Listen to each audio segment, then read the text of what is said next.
Cosequin ASU Pellets, the joint health supplement veterinarians and champions choose when performance matters, comes in a tasty pellet preferred by horses and horse owners. The ingredients have been shown in cell culture studies to be more effective in reducing the breakdown of cartilage than glucosamine and chondroitin sulfate alone. Learn more at cosequinequine.com. Hello, everyone, and welcome back to another episode of The Ride. My name is Jillian Sinclair, and I'm here with my co-host, Nichole Chirico. Today, we have a very special guest with us. We have Shauna Brown, who is Horse&Rider's Trainer of the Year, with prizes brought to you by Cosequin. Shauna is a top NRHA youth and non-pro trainer and a Youth Equestrian Development Association coach. So, Shauna, thank you so much for being here with us today. Why don't we get started by you telling us a little bit about, how you got started with horses, and then we'll get into the whole journey of becoming the Trainer of the Year. Okay, absolutely. I'm so excited. I can't really believe that this happened. My story is unique in the fact that as a kid, my dad actually did all of our training. He took me around as a kid. I had a really awesome pony, but we never went anywhere big time.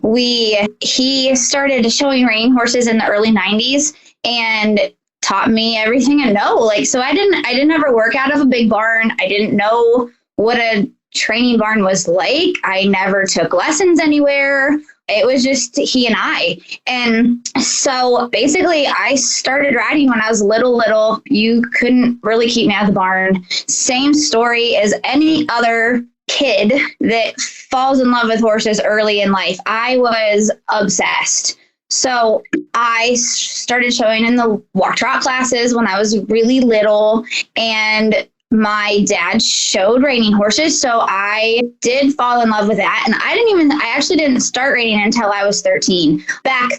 Way back then, there was no such thing as a 10 and under class or a short stirrup class or something with 2 spins and no lead changes. So as soon as you started to do it, you were right in. You did it one-handed, you did the whole thing. I started doing that when I was 13. I showed 1 or 2 horses my entire life. I loved dabbling in a lot of things, and my dad told me if I wanted to learn how to ride hunt seat, I would have to buy all my tack and do all that on my own. And I did. So I actually went to college to be a writer and was going to write for Horse&Rider. That's what I wanted to do. And realized pretty quick that 1 article a month was not going to pay for my horse habit. So I got a real job right out of college. And the lady that I was working for at the time had a kid that was probably 9 or 10 at the time. And I started teaching her. I helped her. And about a year into that, she says to me, Shauna, I'm paying you more to work with my daughter and her horses than I'm paying you working here. Why are you here? So I left. And it's crazy to think the things that we're doing now compared to the things I was doing then. We had a 2-horse steel horse trailer. I put my old reining horse on one side. I put another older horse that we had on the other side. I had a pony that I leased. We popped in on the butt and it went right in between those 2 geldings, and we hauled all over the place like that. So I had 2 or 3 kids that were riding for me at the time, and we went to local horse shows, and if they won a ribbon in the walk trot class, I thought that was awesome. I had a paint horse that I started as a 2-year-old when I was 18. And locally, he was really good, and I won a ton on him. And so everybody in the world wanted to bring me a horse. So that's kind of how it started. And I rode everything. I rode halflingers and ponies, and I had a Morgan Arabian 17-year-old that had never been ridden, and I had to ride that thing. Things somebody would bring me, I would ride. I had to. And my whole thought process on that always was, if the work quits coming, I'll just go work at Walmart. If that's what happens, that's what happens. And it just kept coming, and it built little by little. And I was really big into the Pennsylvania State 4-H for a long time. The last year that I went there, I took 16 kids. I remember thinking that the only thing I wanted in the whole entire world was to win a Pennsylvania State title in something. I didn't even care what it was. I just wanted these kids to have that.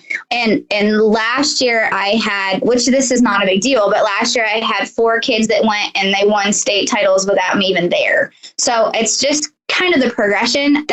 I know in the big world of horses, like that's not a big deal, but that started me. Like that got me going. And I helped those kids that really didn't have any other help or, couldn't go to a big reining barn and get somebody that would help them. And so I would say, well, if you want to work hard enough, come on down. We'll figure it out. Like I can teach anything how to spin. It just might not spin really good. So that's kind of where it started. And then it just built and it built and it built and it built. And I had an accident in 2012. I had a horse that came over backwards on me and smashed me. And at that point, I was doing the all around stuff. I was going to paint shows. I was going to quarter horse shows. I was going to reinings. I was going to open shows. I was doing everything that I possibly could do. And at that point, I decided that I was just going to do the reining and the ranch. And I didn't think I could do it. I was like, it's too big of a sport. It's too hard. It's not something that I'm going to be able to draw enough people here in my area, which is in the middle of nowhere. And I just kind of put it out there and it happened. So pretty neat. And then in 2018, I had a little girl that won the short stirrup reining at the Congress. So like I said, like I'm shocked that I won this because we're just a little humble place. Like I've not won 1 million world titles. My kids have not won 1 million world titles. We're not on the road all the time. Like we're not doing what some of the guys on that list with me are out there doing. We're just not doing that.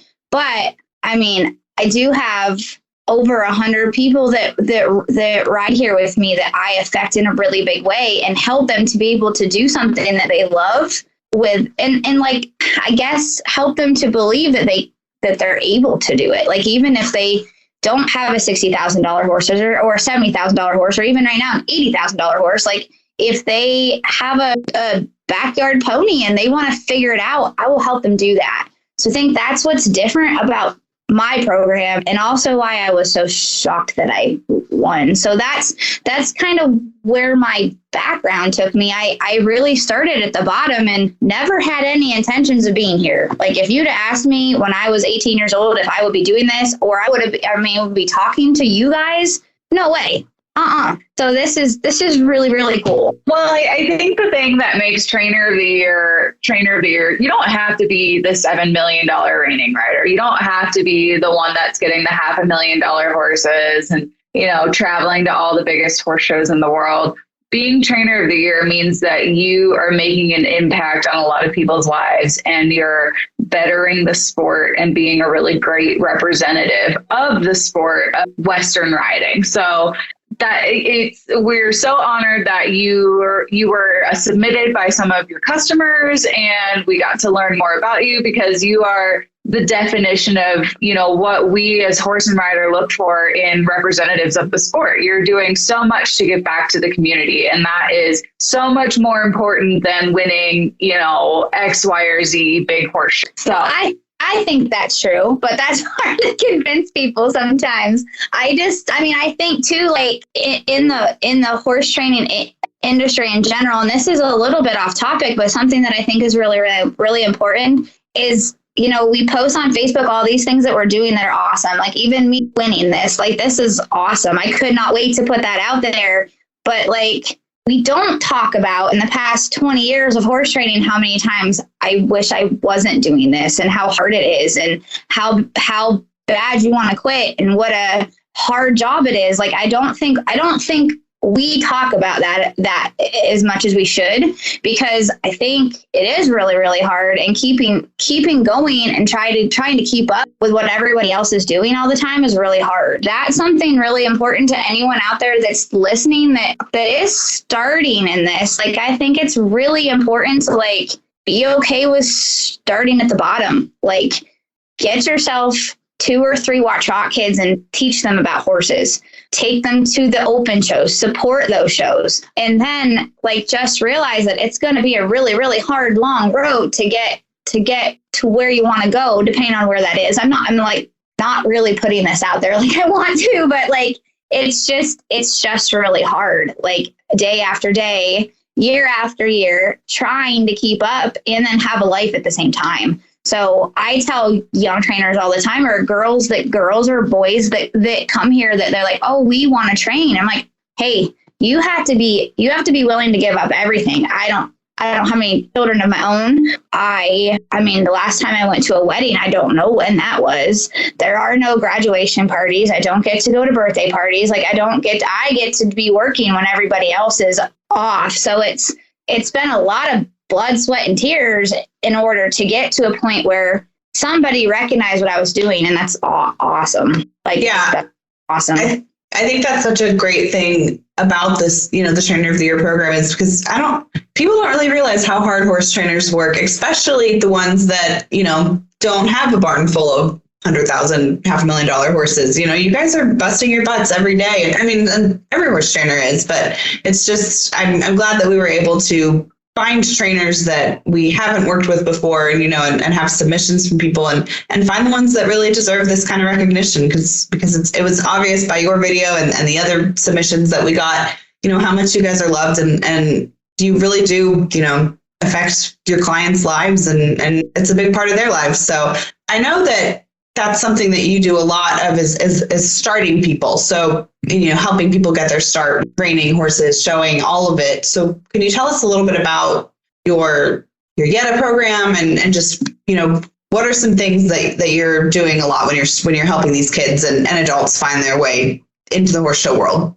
Absolutely. That's a loaded question because I do a lot. I think the most important thing is just to support them. Like when somebody first comes in, the first thing that I tell them is that it's really important that they like it here. So before they even commit to being on my team, before they commit to coming and riding, if it's a little kid, if it's a mom, if it's a grandma, like anybody that comes, I want them to be comfortable here because if they commit to horse showing here, a lot of their lives will be here. So that's important to me that they like the program, that they enjoy being around me, and that they enjoy being around everyone else that's here. I think if you were to ask a lot of my clients, I mean, I have people that drive their daughters or sons 2.5 to 5 hours to come ride every week.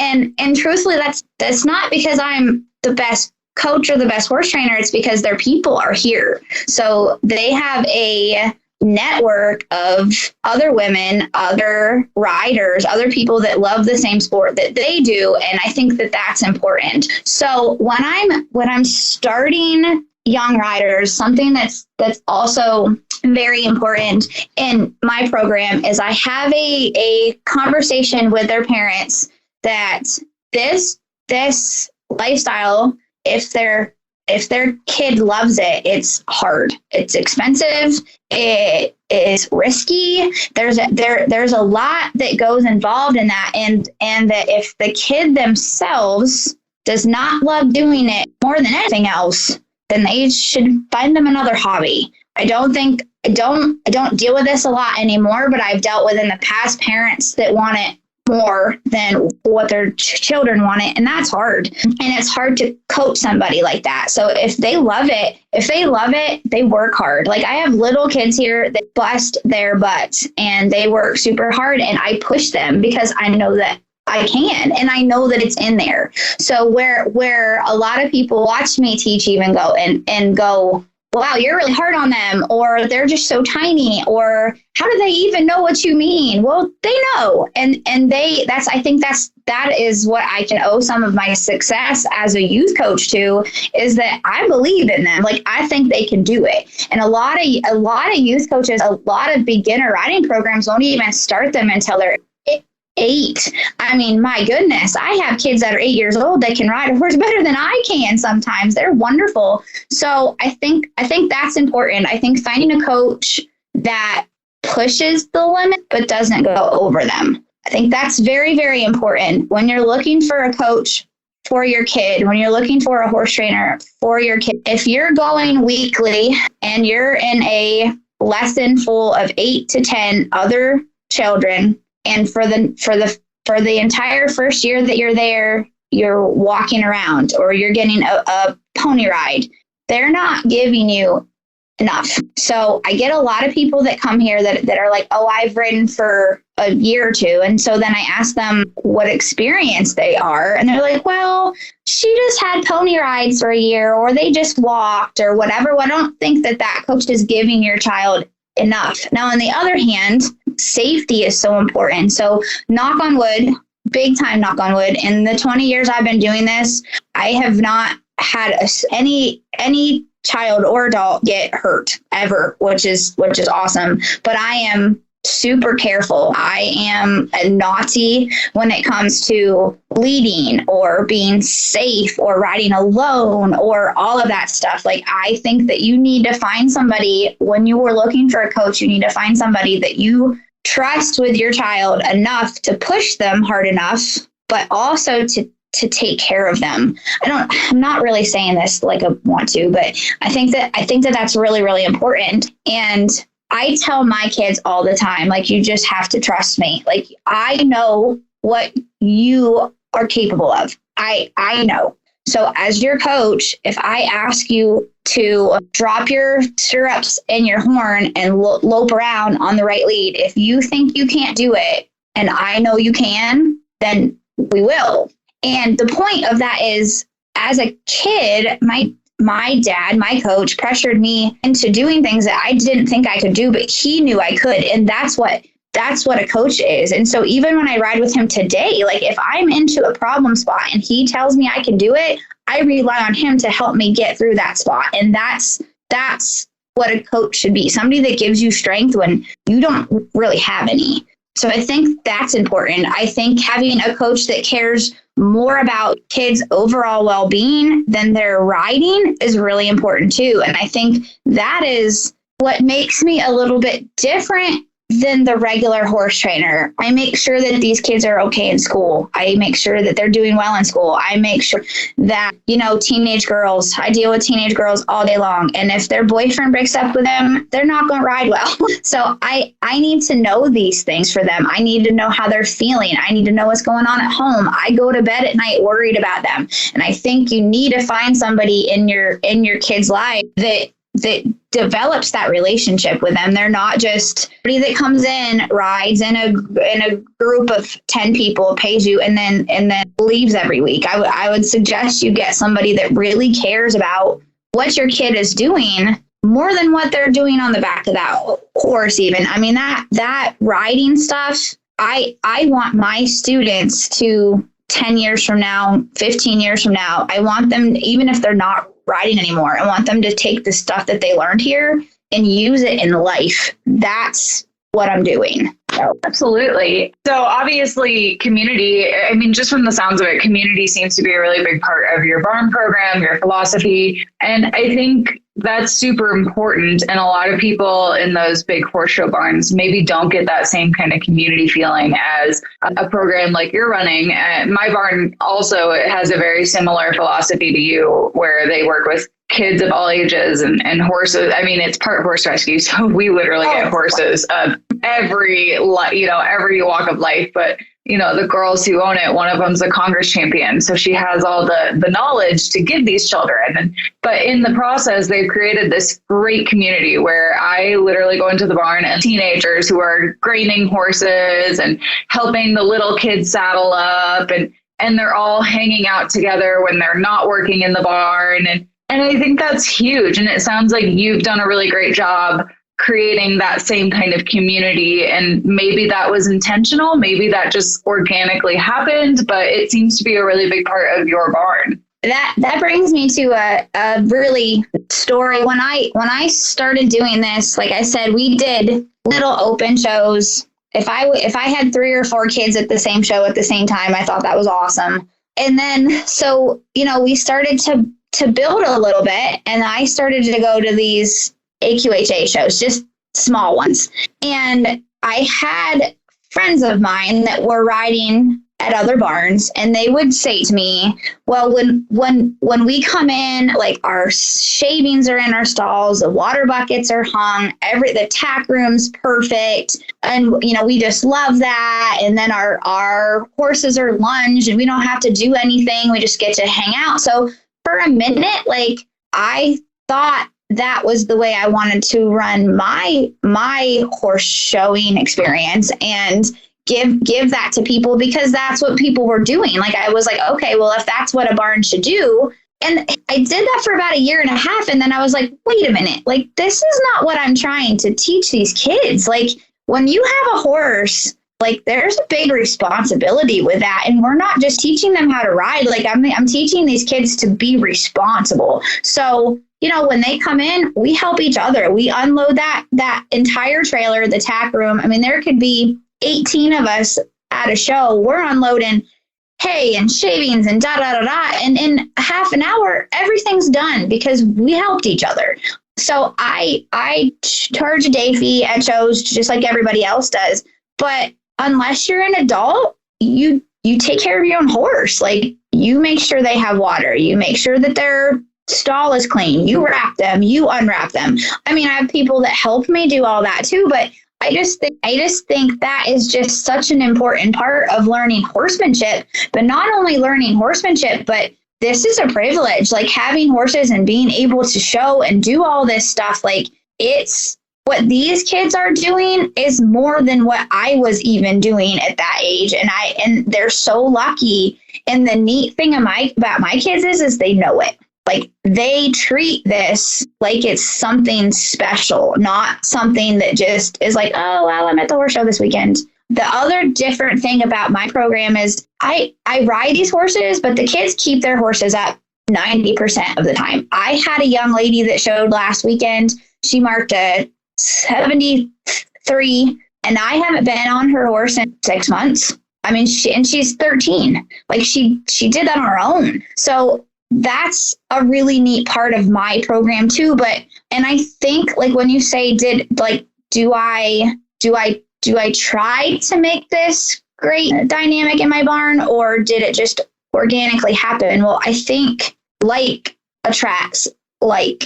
So when I first started doing this, we did have a lot of drama. I mean, there was a lot of stuff that happens in barns often, and I was 20 years old at the time. So I didn't even really know how to handle it. And as I get older, I feel like my barn attracts a certain kind of person. And I also think that it's very important that these parents don't really get involved too terribly much in the program that I have. So I don't really know how to say that without it sounding wrong, but like, I'm another parent for them. So if I say, hey, so-and-so, if you don't clean that stall tonight, or if you're saddled on the ground when I come back, you're not going to ride at that show next week, or whatever it is. Like, the parents are okay with that. Like, they stand behind me. So I have a group of kids that is wonderful because of that, because we're a family. So that's a lot to keep up on. And it's a lot to emotionally carry a lot of times. But I think that that's what makes it special here, is that the big kids are helping the little kids. And I don't know, it's just really neat that way. And that program doesn't work for everybody. I mean, there's people that want to come in, want to ride, want to show their horse and leave. They don't want that. So that's not saying that like this is the best thing ever, but it works here. And I think that, I mean, I have kids that get sent with me or with other kids to shows all the time. Like, if their parents can't come, they're like, here, take my kid. Like, that's a big deal. So anyways. I think that definitely shows the kind of coach that you are, that you have parents that trust you to basically be another parent to their kid. And that's something that is really important, especially for parents that don't necessarily come from a horse background or something like that. They have to have someone like you there to guide their kids through this sport that is so much different than any other sport out there. I mean, it's just not even really comparable, especially with taking care of an animal and going to a show and being responsible for that animal and for what you're doing the whole weekend. So what's something that, with your Yetta program, those kids, I assume for the most part, don't actually own a horse. So how do you, teach the same lessons of responsibility and things like that with a kid that isn't necessarily owning or leasing a horse, but they're still showing and being a part of that team?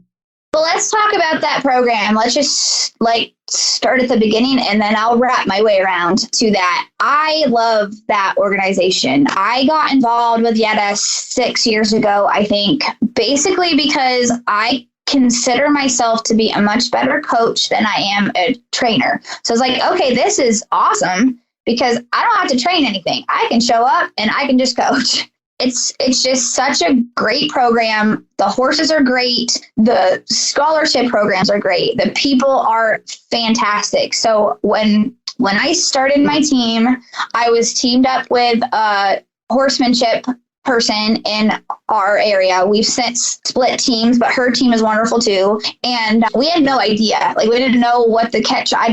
We didn't know what we were doing. We were like, let's just have a team. So that first year we had 8 to 9 people on our team. I got 46 now. I decided that if I was going to do this, I was going to be really good at it. And I went headlong. So the neat thing about this program is that no, they don't have to have their own horse. They don't have to own a horse or a saddle or tack or any of that. Now, I would say that probably 3/4 of my students that ride on the team do have a horse and they show regularly. The program is good for them because it keeps them showing. It puts them on horses that aren't theirs. It teaches them how to be a showman, which I think is really, really important. But I also, coming back to what you asked, my favorite thing about the program overall is that in showing, we all have a team, what we call our team. So our barn is our team, right? But we don't show together. If you show in a class and you win, yay for the barn, but it doesn't help us. It doesn't help all of us. So the neat thing about team riding and the responsibility part of it is that, you're carrying your team. When you go horse show, you ride for your own points, but you also ride for your team. So if you have a bad day, well, that's all right, because you've got somebody else that can hop up behind you and say, I got you. Or, I have such a big team, and I a lot of my success is because of that. Because if I have 3 or 4 or 5 kids showing in the reining, one of them's going to do okay that day. So if you only have one, you've got one chance. If you've got 5, you've got 5 chances. But all season long, we'll see one kid have a really great day, one kid have a really bad day. And what's neat about team riding, different than a regular barn, is it brings you so much closer. The other thing, our team too, I don't do any tours at those shows. So we have a team, we take 30 some kids each show. So 30 some kids equates to 11 horses. So we're hauling a ton of horses every weekend. So I've got kids that come help me get packed. I've got kids that show up there to make sure that we get everything unpacked on time. I have a list of people that do evening tours, morning tours, help with horse holding. There's so much involved in that. And I think that teaches them that you can't just show up at the horse show and leave. The other thing about my team is if you show, you have to be there at 8 o'clock in the morning and you don't leave until it's all over. If we're a team, we're there as a team. So those are really awfully long days. Absolutely. Sometimes it's cold and sometimes we have a really long ride home. But I think that's important. If your teammate had to ride first thing at 8 o'clock in the morning and then leaves, but you have to show at 7 o'clock and nobody's there, that's terrible. So that's something else that I do. And that program has built my lesson program hugely. A lot of times the kids come, they want to lease a horse, they want to keep showing, they want to get involved in something else. So I can't say enough good things about the people there, the organization that they've made. It's growing and it's growing and it's growing. Like I said, the horses are awesome. So in my team riding program, my indoor arena is really little. really little. So all winter, a lot of my colleagues teach, 5 to 6 people at a time, or they do a Thursday night ride and a Tuesday night ride. Something that I do that's a little bit different is I only teach usually 2 people at a time. So if you got 40 some kids on your team, that's a lot of hours, but it's committed hours. And I feel like I get a lot more done that way, other than just, no, I'm not saying that the other way is bad. It's just that is what I have done that works. So if you're thinking that you want to get started in this program, but you don't have a great big place you can do it, like there's ways, like you can figure it out. It's just wonderful. And if you're hearing this right now and your kid is not involved in this and they show horses, they should be. It's just fantastic. So I've seen so many great kids come out of, these team riding programs that if without this, they would never have even had the opportunity to show a horse. And it's really cool watching kids from different backgrounds and different areas of the state and the country even meeting each other and becoming friends and showing together and becoming teammates when they never would have met each other before. They never would have even, had a reason to do all of these things. And it's something that I really, really like watching. And I think that it's kind of like a foundation of what our industry is going to become, because without kids that are willing to work this hard and dedicate this much time, where's it going to go from there? We need programs like this to keep building our youth numbers. So I love that it's a great way for kids to become introduced to the sport without having to go all in and buy a horse or lease a horse and, jump into it. I really love watching it. So I'm so glad that there are so many coaches out there like you that see the same thing and see how important it is. Yeah. And I think that that's really important in our industry in general, in life in general, is teaching people the value of working hard. I think that's really, really important. And I also something that when you're talking about team riding that I think is really neat. When I started this, I was like, oh, there's no reining actual dedicated coaches that rein. So we're going to come in there and we're going to blow this up. I was like, oh yeah, we're going to be so good. We're going to be so good. Oh my God, was I humbled. Team riding is so much different. And we got our butts kicked for a long time until I figured out how to coach that and how to teach these kids how to be showmen and not try to push the buttons that their horses have. And that's something that I encourage parents even now too, team riding and real life showing is completely different. So if you have a child that wants to ride in college, they need to be riding in high school. It is not the same thing. Riding your horse at a horse show and riding team riding. I have had so many kids that came in that were the best in the country in what they do and struggled in that team riding for a long time. It teaches you so many different things that you don't get on your own horse. It also evens the playing field so much. A lot of my kids are not riding really expensive, nice horses or just really nice horses. Let's take out what they cost. Let's just take that out. A lot of them, they don't have access to that.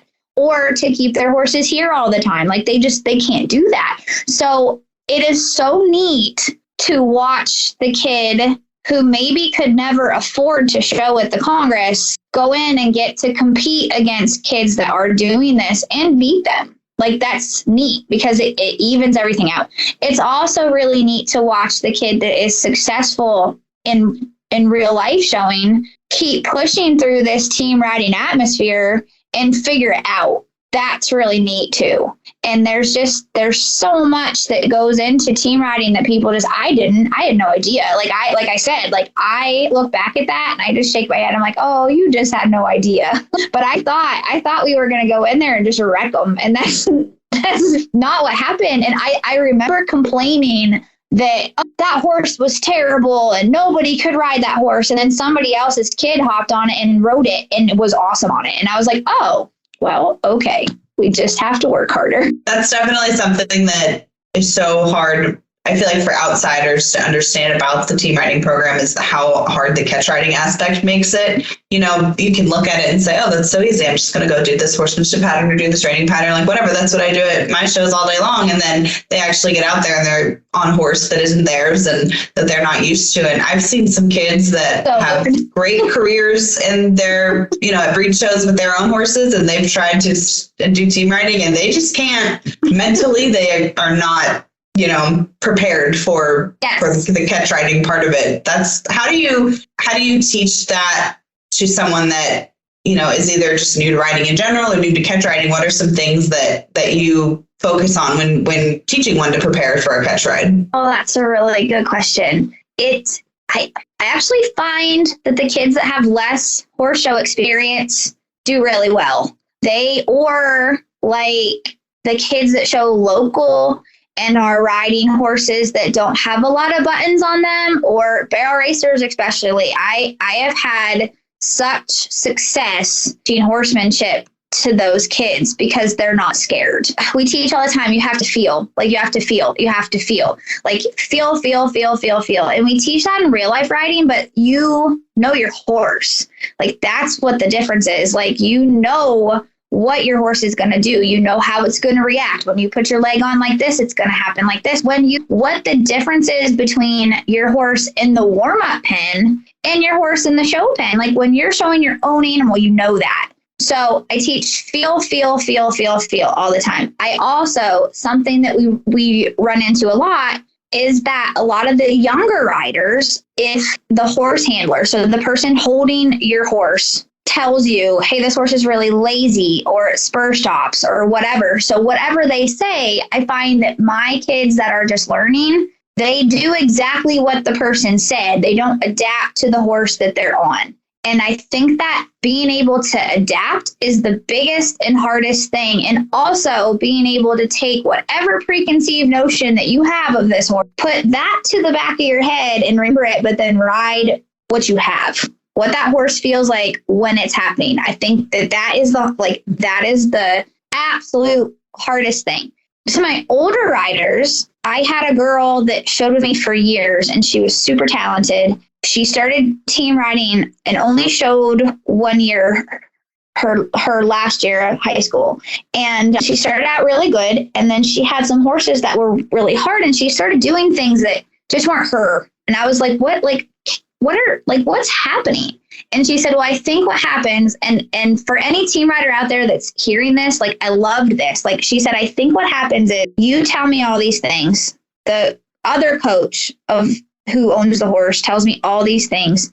The horse handler tells me all these things. I watch this horse warm up and I have all these thoughts in my head, but they're not my thoughts. And she said, I think you need to give me one or two things. And I think I just need to go in there and ride this horse. Like whatever horse I have underneath of me, I need to ride that one without trying to do what everybody else is saying. And that worked for her. And I think that was a really big moment for me, because as a coach, man, I want to be jabbering at them the whole way in. Pick your hand up, pick your chin up with this, da da da da da. Like I want to be with them the whole time. I ride every step with them while they're out there. So letting her be able to figure that out on her own was really big. And so that, that's something that I do too, is I look at my riders. Some riders do best if I leave them alone. Some riders, I'll say, hey, y'all right over there, and they'll give me the thumbs up and we're fine. Some riders need my hand on their leg the whole way in. They need me there. So I think that's the same as any type of showing, really. But the catch riding, the whole idea of it, even practicing, you have to get into the mindset of riding what you have. And as a coach, I had to change my mindset on not fixing the problem, not training the horse, just ride what you have. And that was a big shift for me, because if my horses weren't loping nice, or if their heads were up too high, or they weren't moving off a leg, or they didn't back up well, like I'd spend the whole hour trying to fix the horse problem instead of teaching the kid how to ride that horse. So I think, that's just taken a lot of time. And in real world reining versus team reining, it's so different. Like what I would coach a rider in real world reining, just for instance, go into the middle, sit still, take a breath. Don't leave the middle until your horse is very, very relaxed. Well, you can't do that in team riding. Half of those horses walk in sideways. They don't stop. Like they don't spin very well always. Every horse is going to spin completely different. So you're just basically trying to teach those kids to adapt, feel and adapt. And as coaches, we look at each other all day long and say the same things. Like we like shaking our heads. Like, did I not just say that to the last person? Like feel. And then how do we teach feel? Time. Like there's no other way to teach feel but years of time. Some people have it, some people don't. I didn't really. It took me a long time and I'm still working on it. I can tell you out of my mouth how to run a horse down, how to stop it, how to fix it. I can say that out of my mouth. Doing it is completely different. So I'm not sure that you can teach feel. You just time. So anyways. So you've mentioned a lot about, real life experience and your journey into this. Is there a moment that really stands out to you that you're probably going to take with you for the rest of your career? Oh, wow. I've had a lot of really, really great moments. Like that's a hard one because I think each one like builds me to the next one. So, I mean, simple things like going way back to when I was a kid. Like I said, like I showed at the Congress when I was 18. There was 97 in my class and I was like 35th. And I thought that was awesome because I was in the top few of my class. But I showed at the Pennsylvania State show that year. My younger brother showed with me. I won and that was an awesome moment. Like we walked out there together. So the Pennsylvania State Horse Show, does it really matter now? No, to me now, that's not a big deal. But to me then, that was huge. And that built me to the next moment. I mean, that short stirrup Congress win, like, I really never thought I'd even have a kid top 10 at the Congress, let alone win. And it's just in the short stirrup. I know that. But like, that was an amazing moment. And the year before that young lady was showing walk trot. Like we went from showing a little red pony walk trot to a whole mess of things that happened leading us to lease that horse 2 weeks before the Congress. She rode her 5 times and then went and won on. That's really cool. Like that was a great moment. That horse that she showed, Truman, is a great mentor of mine, and he passed away. He sold us that mare. I was top 5 in the world on her several times. My first top 10 at the Congress. So that horse is just wonderful. I mean, this Horse&Rider Horse Trainer of the Year, like this is a huge moment. So, but I think every one of those littler moments builds up. Like, is there one specific thing that stands out in my mind? Not really. I mean, it's crazy how I just can't say it enough that I look back on the things that I'm doing and I can't believe it's me. Like, I never believed in a million years that I would be doing things like this. Like we just started so small and it keeps growing a little bit and a little bit and a little bit. And I just never believed I would be here. It is crazy to me that like people across the country are like reading my name. It's nuts. I just can't even. Well, thank you so much for coming and telling us about your story and how you got here. I feel like your career and as a coach have already inspired so many riders and people, but I'm so glad that we're able to, share your story on an even bigger level and inspire more coaches and riders out there also. So is there anywhere on, social media that you want to, plug the name if, so people can follow you and your team and keep up with you? Absolutely. I'm on Facebook primarily. I do have some stuff happening on Instagram, but if you just look up my name, it's mostly everything's under there. There's a link to my farm page, but everything is mostly my personal page is not very personal. It's all M&M Equestrians and my barn always. So we would love that. We have a lot going on all of the time. I mean, I also I just want to leave people with the fact that this horse world, this business is really scary. Like it's a big world. And I think sometimes people don't even start because they don't think they can get where they want to go. And something that I ask my people when they come is, what do you want? If money didn't matter, if time didn't matter, like if you're a mother and time didn't matter, if horsepower didn't matter, if none of that stuff mattered, what would you do? Like, where do you want to go? And I don't care if it takes 15 years. I don't care. I don't care if I'm not even here to watch you do it, but where do you want to, like, where do you want to be? And usually those big long-term dreams that people think they would never be able to do, in a year or two, we're doing them. And just don't think you can't. There's always a way. Like, if there's something you want to do, lease a horse, go work for somebody, go find somebody like me that will help you. Like, there are people excited to help you out there. So if the first person you call doesn't work, call 5 more, call 10 more. If your daughter's showing horses right now and you wish you were doing it, don't wait for another excuse. Go do it. Go horse show. I mean, and just find a way, because that's what I did. Like, that's what my dad did. That's what he taught me. Like, I took whatever I had and I made it work. And then I found a way to get somewhere else. And I found a way to get somewhere else. And any time there was a roadblock, I jumped over it or I moved it.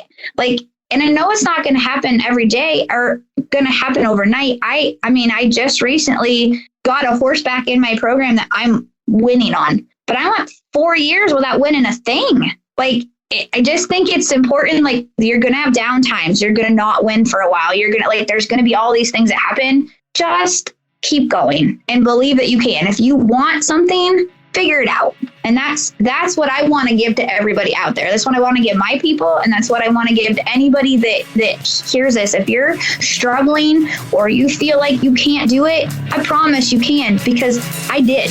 Awesome. Well, thank you so much for coming on and talking with us. And I'm sure our listeners will look forward to learning more about you. Thank you so much, girls. Thank you guys for tuning into the Ride podcast. We hope you enjoyed this episode, and please be sure to subscribe wherever you listen to podcasts.